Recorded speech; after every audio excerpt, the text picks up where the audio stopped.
வாழ்க்கை நடைமுறைக்கு தேவையானவற்றை முன்னிறுத்தி பாஜக தேர்தல் அறிக்கை இருக்கும் என கூறியுள்ள தமிழிசை சவுந்தரராஜன், வருகிற சட்டப்பேரவை தேர்தலில் தங்கள் கூட்டணி கட்சிகளின் துணையோடு உறுதியாக வெற்றி பெறுவோம் என நம்பிக்கை தெரிவித்துள்ளார்.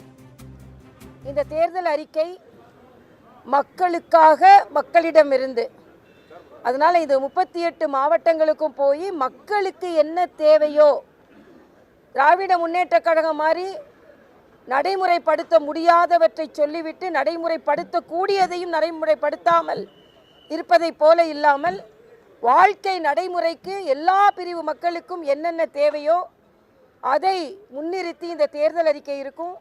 நான் ஏற்கனவே சொன்ன மாதிரி இந்த தேர்தல் அறிக்கை கதாநாயகனும் கிடையாது, கதாநாயகியும் கிடையாது. இந்த தேர்தல் அறிக்கை தாய், அம்மா. ஆக அம்மா எப்படி எல்லா பிரிவினரையும் அரவணைத்து செல்வார்களோ அப்படி இது எங்களோட தேர்தல் அறிக்கை. அதனால் இந்த தேர்தல் அறிக்கை மிக மிக வெற்றிகரமாக தேர்தல் அறிக்கையாக இருக்கும்.